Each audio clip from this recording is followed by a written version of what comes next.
guys, welcome back to my channel, or just welcome if you are new here. My name is Kat and I'm very thankful that you found my channel and I hope you enjoy. Okay, for today's video, we are tackling the junk drawer, and I know that you all have one, so don't even lie to me. And today we are going to manage that junk drawer and clear it out and clean it out and make it organized. If you guys use these tips and clean out your junk drawer, I would love to see pictures of like the before and after. So you should definitely send me some pictures to my Twitter. It is just at Caring Cosmetics. If you're new to my channel, make sure to click that subscribe button, and of course you can turn on my notifications as well. I have a ton more organization videos and I'll have a few of them linked at the end of this video, and I have a playlist so you can check that out as well. Let me know in the comments where your worst junk drawer is. Like, is it in your bathroom? Is it in your bedroom? Is it in your car? Where is it? I would love to know. And I think that's about it. So let's just get into my routine and tips for cleaning out and organizing a junk drawer.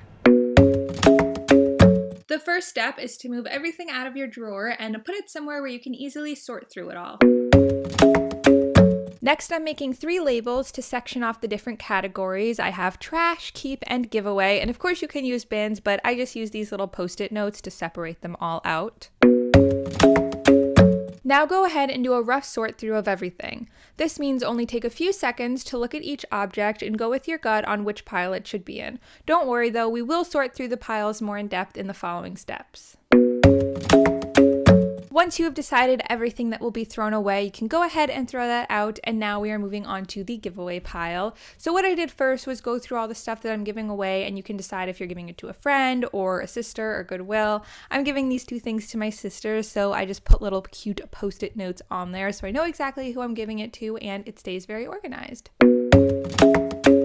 So now that all of that is taken care of, we can get to work on organizing the keep pile. I know that keep pile can seem quite overwhelming if you have a ton of stuff in there, because it's like, I know I want to keep all this stuff, but I still feel like that's a lot and I probably don't need all of it. So now we're going to go over 5 questions that you can ask yourself to help you determine if you really should keep an item or if it's better to give it away or throw it in the trash.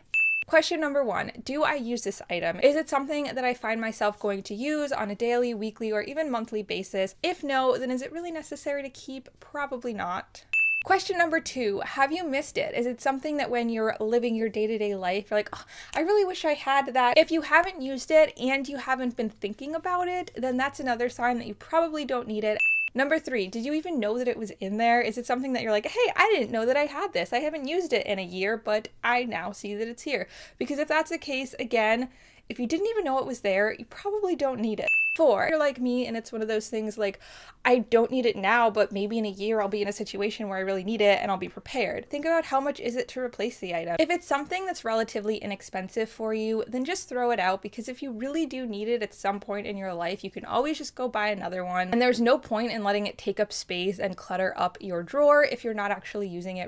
And 5, if all of these are kind of like on the edge, like I do use it and it's kind of expensive, but I don't use it that often, do you have room for it? Like, think about it. In that drawer, does it actually take up that much space? If it's something small and it doesn't take up that much space, then go for it. Keep it. Of course, it'd be cool to have like a million different things, but if you don't have places to put those things, then does it do you any good? Probably not, because it's just going to clutter up your space and make you more stressed out. So now that you know the 5 things to ask yourself when sorting through your clutter, you can go ahead and make it into some more piles. Hopefully get rid of a few more things that are in there, maybe give them away, throw them out, just clear out that space a little bit more, and we can get on to the next part of the video.